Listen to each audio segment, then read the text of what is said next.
The Knights Templar for sleep, the lost order. Close your eyes, take a slow, deep breath. Let the world around you grow quiet. Feel the day slipping away. Feel your body becoming heavy and warm. Tonight, we travel back in time, almost 1,000 years into the past, to a world of stone castles and walled cities, to narrow streets that smell of wood smoke and baking bread, to high cathedrals where the chants of monks rise into the air and shafts of colored light fall through stained glass windows onto worn stone floors. This is the world of medieval Europe, and tonight we will follow the story of one of the most mysterious and powerful organizations that ever existed, an order of warrior monks who dressed in white robes marked with a blood-red cross, men who took vows of poverty and chastity, but who also became, somehow, the richest organization in Europe, men who guarded pilgrims on the long, dangerous roads to Jerusalem, who fought in the Crusades, who built castles across half the known world, who invented modern banking, and who guarded secrets that men are still searching for today. They were called the Knights Templar.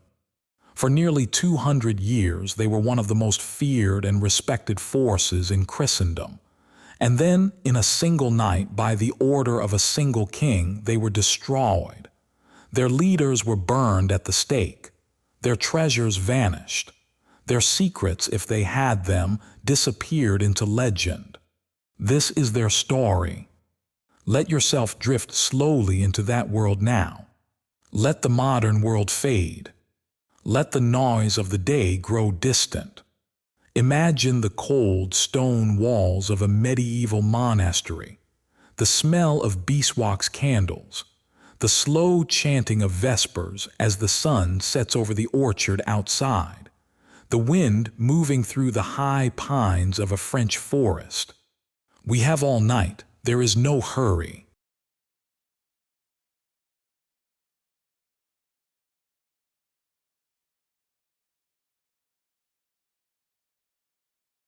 Part 1, the beginning.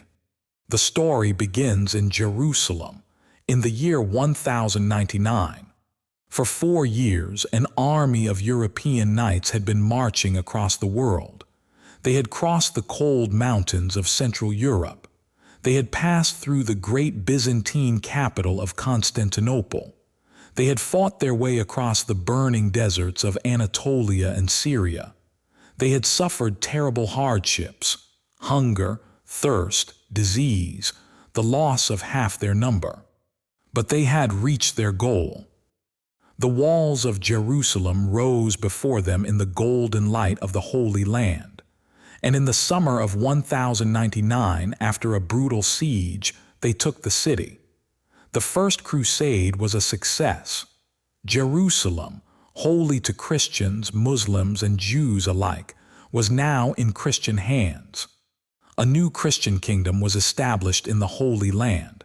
Its first king, Godfrey of Bouillon, ruled from the palaces of the old Muslim emirs. New churches were built. New monasteries rose. Pilgrims from all across Europe began to flow to the Holy Land, eager to walk the streets where Christ had walked, to pray at the tomb where he had been buried, to bathe in the river Jordan where he had been baptized. But the road to Jerusalem was extremely dangerous. The Christian kingdom controlled only a narrow strip of land along the Mediterranean coast and a few inland cities. Everywhere else, the deserts, the hills, the wild country between the cities was full of bandits and raiders. Many of these were Muslim fighters resisting the Christian invasion. Others were simply criminals who saw an opportunity. Pilgrims traveling in small groups, often unarmed, made easy targets. They were robbed. They were killed. They were sold into slavery. Many never reached Jerusalem. In the year 1119, a French knight named Hugh de Payens watched this happening, and he had an idea.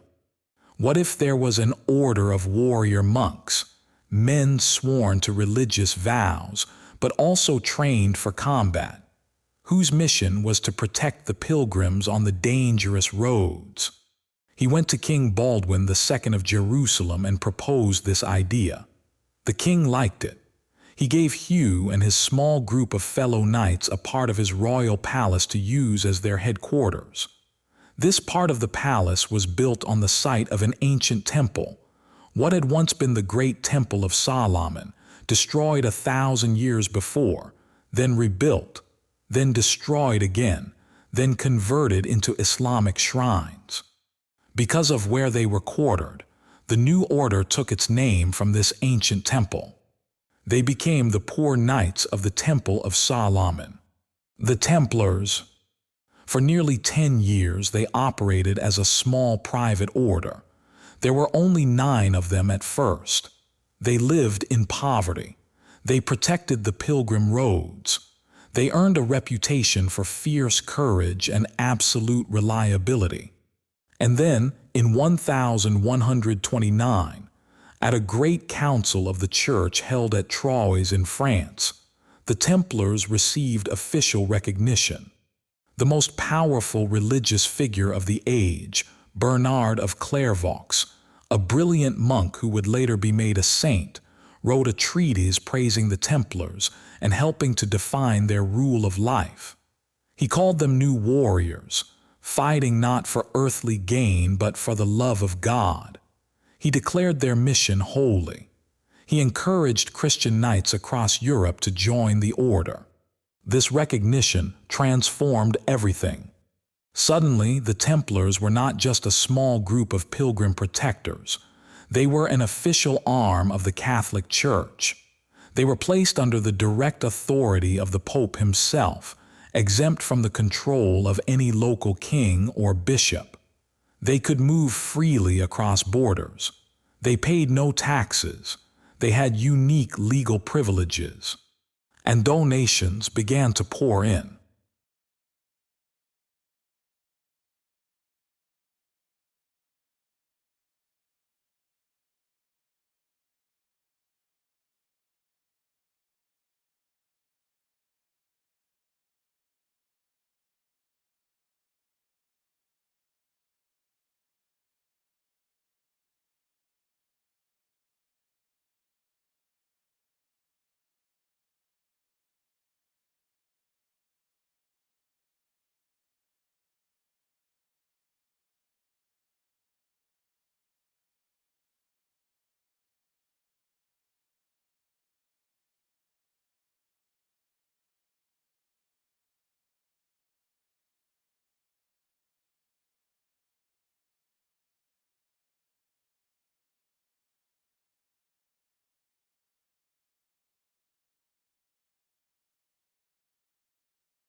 Part 2. The wealth.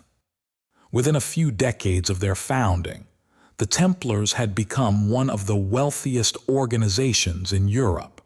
Christian noble families, eager to support the order and to gain spiritual merit, gave the Templars enormous gifts: lands, castles, whole villages, forests, vineyards, mills, mines.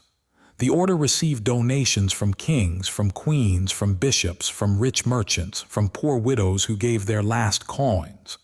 Some men, when they joined the order as monks, brought their entire family estates with them, signing them over to the Templars in exchange for a place in the order. By the year 1200, the Templars owned property across more than 10 European countries. They had castles in France, England, Spain, Portugal, Italy, Germany, Hungary, Poland. They had estates in the Crusader states of the Holy Land. They had ships sailing the Mediterranean. They had farms producing wine and grain and olive oil. They had a vast network of small monasteries called preceptories scattered across the countryside. A typical preceptory was a small fortified compound. There might be a chapel built in a distinctive style, often circular like the Holy Sepulchre in Jerusalem. There might be a hall for meals, a chapter house where the monks held their meetings, dormitories, a kitchen, stables, workshops, gardens. A few brother knights and a number of supporting brothers, sergeants, chaplains, servants would live there. They worked the land. They managed the income. They prayed at the 8 canonical hours each day, as Benedictine monks did. But the Templars were not just landowners. They became something even more important. They became the bankers of Europe. Because they had a network of properties across the whole continent, and because they were considered absolutely trustworthy and unbreachable, the Templars developed a remarkable system. A pilgrim or a merchant who needed to travel from London to Jerusalem could deposit his money at the Templar preceptory in London. He would receive a document, a kind of letter of credit, written in a code that only the Templars could read. When he arrived in Jerusalem, he could present this document at the Templar headquarters there and withdraw the equivalent amount of money in local currency. This was banking. Centuries before modern banks existed, the Templars had invented international banking. It was a brilliant business. Kings and nobles started using Templar services to handle their finances. The kings of France for many years actually kept the royal treasury inside the Paris Temple, the great fortified Templar headquarters in the French capital. The Templars handled enormous sums of money. They made loans. They charged fees. They held property as collateral. The order grew incredibly wealthy. And yet, individually, each Templar knight remained sworn to poverty. The fortune belonged to the order, not to its members. An ordinary Templar lived simply. He ate plain meals. He slept on a hard bed. He owned nothing but his weapons and his clothes, even those, technically, belonged to the order. This combination, institutional wealth beyond imagining, combined with individual poverty, gave the Templars an unusual moral authority. They could not be bribed personally. They had nothing to gain from corruption. They were like a state, but a state of monks. And they had real military power.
Part 3. The Warriors. The Templar Knights were the elite warriors of their age. A Templar Knight in full equipment was a formidable sight. He wore chainmail armor under a white tunic marked on chest and back with a large red cross. He carried a long sword, a shield, a lance, a dagger. He rode a powerful warhorse trained for combat. Templars typically owned 3 horses each, one for travel, one for war, one as a backup.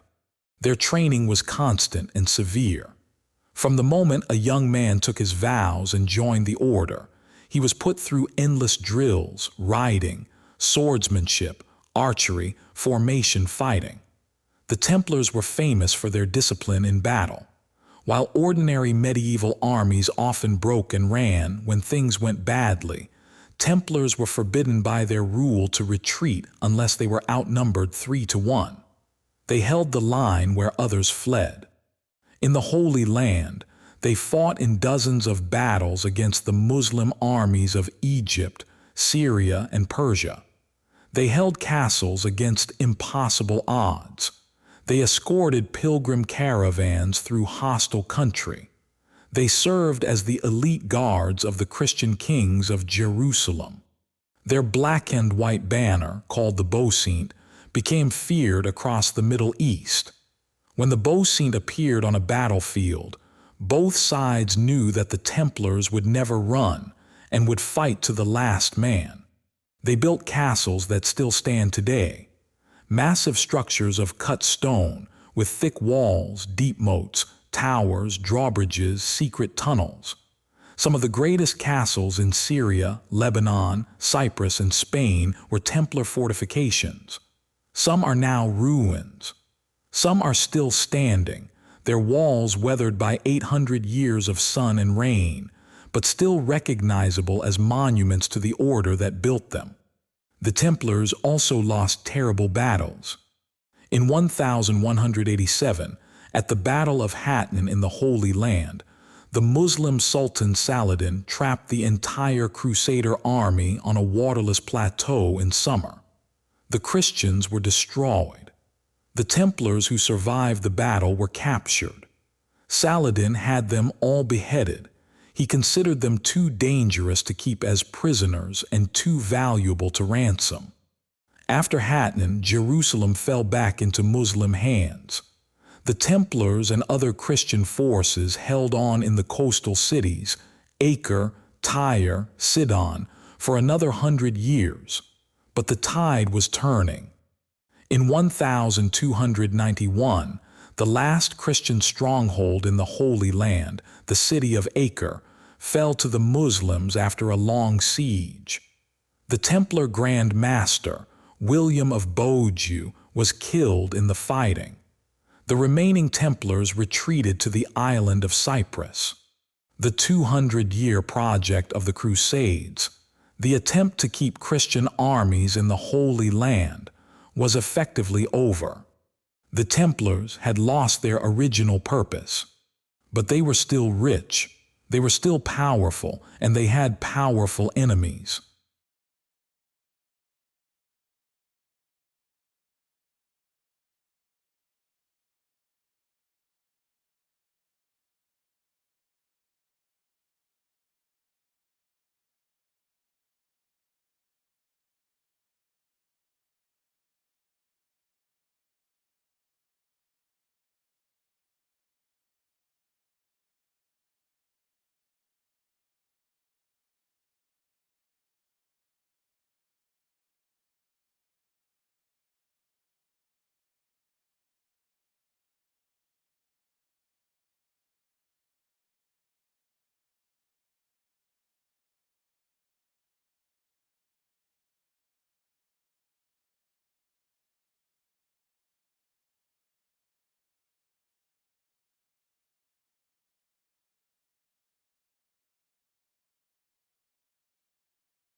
Part 4. The Fall.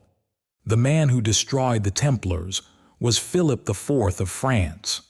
Philip IV was a hard, ambitious, ruthless king.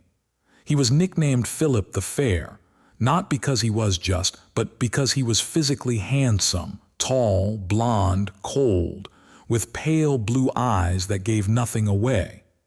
He had spent his reign trying to centralize power in France and to weaken anything that stood in his way. And the Templars stood in his way. Several things came together to seal their fate. First, Philip was deeply in debt. He had fought expensive wars. He had built expensive palaces. He had borrowed enormous sums from the Templars themselves, who acted as his royal bankers. He needed to find a way to escape these debts. Eliminating the Templars and seizing their wealth would solve his financial problems at one stroke. Second, Philip had been humiliated by the Templars in a recent incident. The order had refused him membership when he asked to be made an honorary Templar, a refusal that struck him as deeply insulting. Third, the Templars, with their wealth and their independence from royal authority, represented a power center within France that Philip could not control. He could not tax them. He could not command them. They answered only to the Pope. And the Pope, conveniently for Philip, was now living in France. Clement V had been elected Pope in 1305. He was a Frenchman. He was weak and indecisive, and Philip controlled him. The papal court had been moved from Rome to Avignon in southern France, where it would remain for nearly 70 years, a period called the Babylonian captivity of the papacy. The Pope in this period was essentially under French control. So Philip moved. On Friday, October 13, 1307, a date that may have given us the superstition of Friday the 13th being unlucky, Philip's men carried out a coordinated arrest across all of France. Every Templar they could find, and there were thousands of them, was arrested simultaneously. Their preceptories were seized. Their treasures were locked away. Their leaders, including the Grand Master Jacques de Molay, were thrown into royal prisons. The charges were sensational. The Templars were accused of heresy, of denying Christ, of spitting on the cross, of worshiping a demonic idol called Baphomet, of engaging in obscene initiation rituals, of homosexual practices forbidden by the Church. Under torture, and the torture used was extreme, including the pulling out of teeth, the slow burning of the feet, the stretching of limbs on the rack. Many Templars confessed to these crimes. Many died under torture. Many were maimed for life. The Grand Master, Jacques de Molay, was an old man in his 60s. He too was tortured. He too confessed. Then he tried to retract his confession. Twice he retracted. Twice he was threatened with death. He continued to insist that his confession had been false, extracted only by torture, and that the Templars were innocent. For 7 years the trials dragged on across Europe. In France, Templars were burned at the stake. In England and Scotland and Spain, the order was more or less suspended, but most members were not executed. In Portugal, the king actually protected the Templars, simply renaming them the Order of Christ and letting them continue. The wealth that Philip had hoped to seize did not all reach his treasury. Much of it disappeared into the hands of the Hospitaller Order, the Templars' great rival. On March 18, 1314, Jacques de Molay was brought out to a small island in the Seine River in Paris called the Isle aux Juifs. A stake had been prepared. A fire had been laid. The old man was tied to the stake. He spoke to the crowd before the flames were lit. According to legend, and we cannot be entirely sure how much of this is history and how much is later legend. He declared his innocence one last time, and then he called down a curse. He called upon Pope Clement to meet him before the throne of God within 40 days. He called upon King Philip to meet him before the throne of God within a year. He cursed them both for what they had done to his order. The fire was lit. Jacques de Molay burned. Pope Clement V died 1 month later, less than 40 days from the day of the burning. King Philip IV died in November of that same year, from a hunting accident according to some accounts, from a stroke according to others. He was 46 years old. Both of the men who had destroyed the Templars were dead within the year. The curse of Jacques de Molay had come true, or so the legend says.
Part 5. The Legends. When an organization as powerful and mysterious as the Templars is suddenly destroyed, legends grow. Almost immediately, stories began to spread about Templar treasures that had disappeared. The wealth that should have ended up in royal hands had vanished. Where had it gone? According to one legend, the Templars had been warned in advance. They had loaded their treasures onto a fleet of ships in the harbor of La Rochelle on the Atlantic coast of France. These ships had set sail before the arrests, carrying the Templar fortune to safety. Where did they go? Some say to Scotland, where the Templars found shelter with King Robert the Bruce. Some say to Portugal, where they continued under a new name. Some say to even more distant places, to Oak Island in Canada, where a mysterious money pit has been the subject of treasure hunts for over 200 years. Some say they reached the Americas, centuries before Columbus. According to another legend, the Templars had not just material treasures. They had spiritual ones too. During their long occupation of the Temple Mount in Jerusalem, they had supposedly excavated beneath the old foundations. There they had found something extraordinary, perhaps the Ark of the Covenant, the gold-covered chest that had once held the original tablets of the Ten Commandments. Perhaps the Holy Grail itself, the cup from which Christ had drunk at the Last Supper. Perhaps secret documents, Gospels and scriptures hidden by the early Christians, Gospels that contained truths that the official church did not want known. The Templars were said to have brought these treasures back to Europe with them. They had hidden them somewhere, in Scotland perhaps, in the strange Rosslyn Chapel that the Templar-related Sinclair family built in the 15th century, full of mysterious carvings. Or in southern France, in the strange village of Rennes-le-Château, where a parish priest in the late 19th century suddenly became inexplicably wealthy and renovated his church with unusual symbols. Or somewhere else, somewhere not yet found. For 700 years, treasure hunters have searched for the Templar gold. Books have been written, theories have been proposed. The novel The Da Vinci Code, published in 2003, sold over 80 million copies, much of it based on Templar legends. Movies have been made, television series, video games. The legend will not die. How much of it is true? Almost certainly very little. The actual wealth of the Templars was probably much smaller than the legends suggest, and most of it was probably simply absorbed into the assets of other organizations after their suppression. The Hospitallers, the King of France, the Pope. The mysterious treasures probably never existed.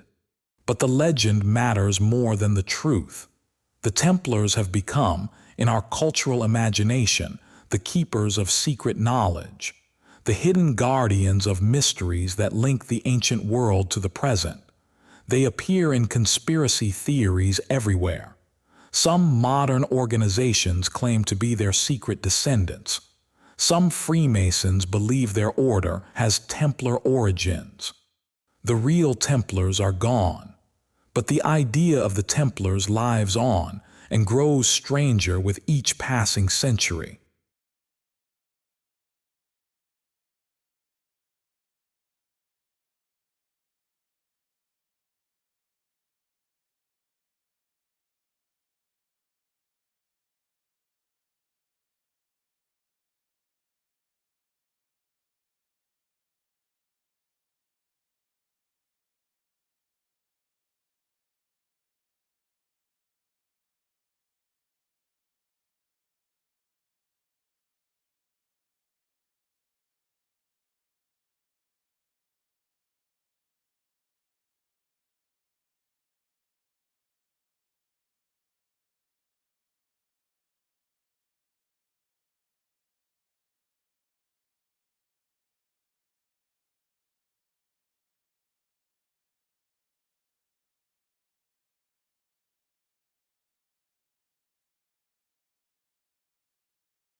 closing a world at rest. Let the story settle around you now. The medieval world grows quiet. Imagine an old Templar preceptory in southern France on a summer evening many centuries ago. The sun is sinking behind the western hills, painting the white walls of the chapel in shades of rose and gold. The small fields and vineyards belonging to the preceptory are quiet. The day's work is finished. The mules are in their stables.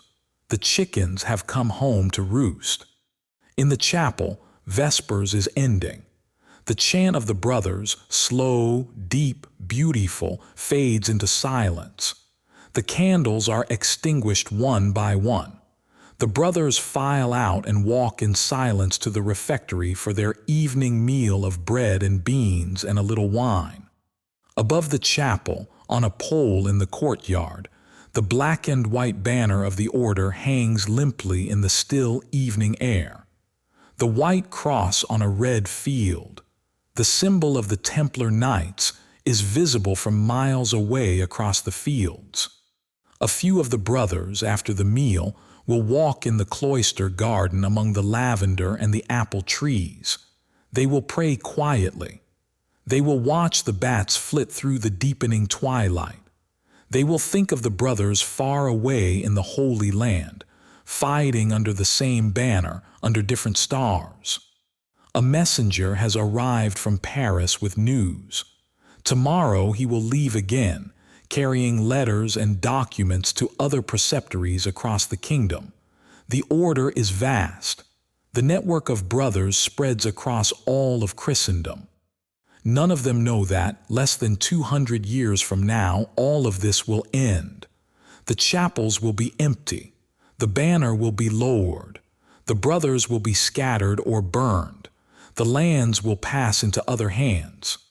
But tonight, in our story, all is well. The stars are beginning to appear over the fields of France. The same stars that watched the founding of the order in Jerusalem. The same stars that watched the great battles against Saladin. The same stars that, on a cold March night in 1314, would watch an old man burn on a small island in the Seine.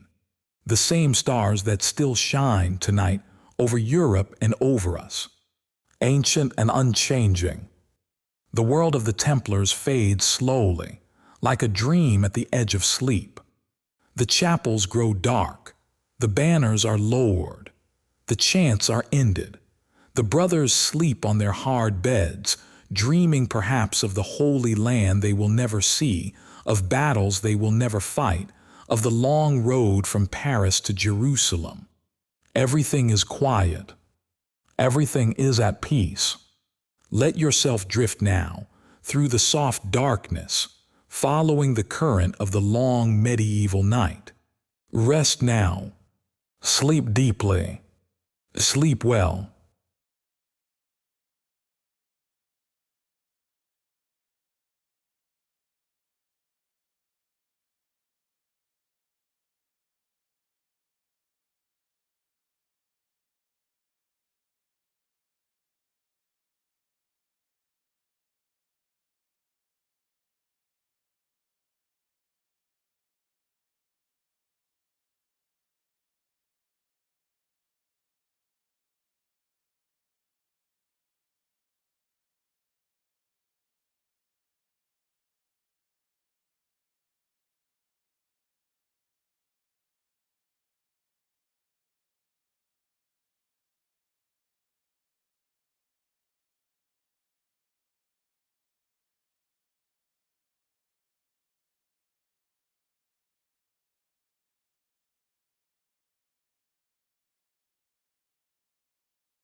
Bonus, the last days of Acre. Before we end, let us return for one moment to the Holy Land, to the year 1291, to the last days of the Crusader presence in the Middle East. The city of Acre had been the capital of the Christian kingdom for 100 years, ever since Jerusalem was lost.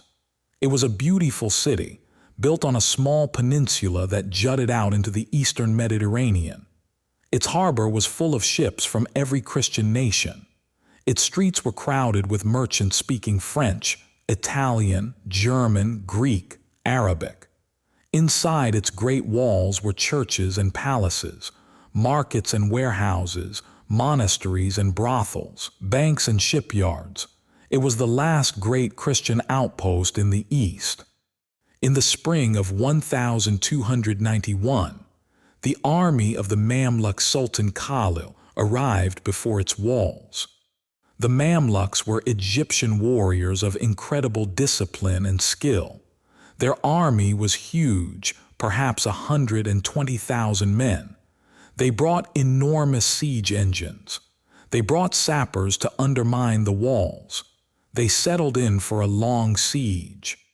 The defenders of Acre were vastly outnumbered. There were perhaps 20,000 fighting men inside the walls, knights, soldiers, citizens. Among them were the orders of warrior monks, the Hospitallers, the Teutonic Knights, and the Templars. The siege lasted 6 weeks. The Mamluk siege engines pounded the walls day and night. Towers collapsed. Breaches opened. Wave after wave of Egyptian soldiers attacked and were thrown back. The defenders fought with desperate courage. They knew there was no help coming. They knew that if the city fell, they would be killed or enslaved. The Templar Grand Master, William of Beaujeu, led the defense personally. He was an old man, gray-bearded, scarred from decades of war. He fought in the breaches alongside his men. On May 18, he was struck by a javelin and mortally wounded. He continued to give orders even as he lay dying. When the men around him said the wound did not look bad, he showed them the depth of it. He died that evening. The walls finally broke on the same day. The Mamluks poured in. The city fell into chaos. Christian civilians ran for the harbor trying to find ships to escape. The harbor was choked with ships and panicked refugees. Many drowned. Many were trampled. A small number of Templars retreated to their great fortress in the southern part of the city.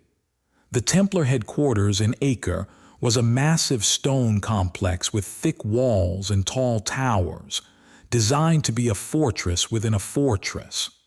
They held out for 10 more days, surrounded, while the rest of the city burned around them. On May 28, 1291, the Mamluks tunneled under the walls of the Templar fortress.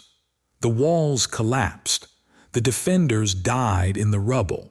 The Templar marshal, Peter de Sèvres, was the last to fall. When it was over, Acre was destroyed. Khalil ordered the city demolished so that it could never be used as a Christian stronghold again.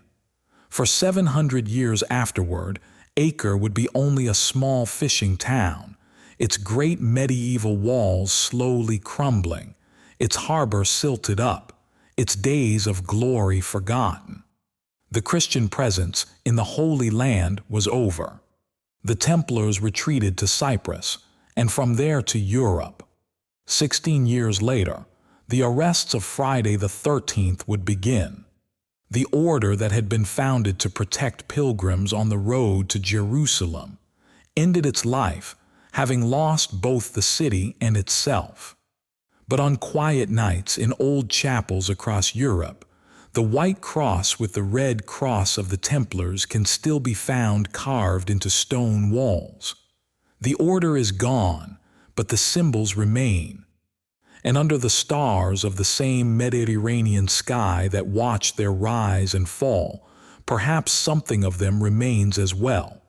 Some echo, some memory, something that refuses, even after 700 years, to be completely forgotten. Sleep well,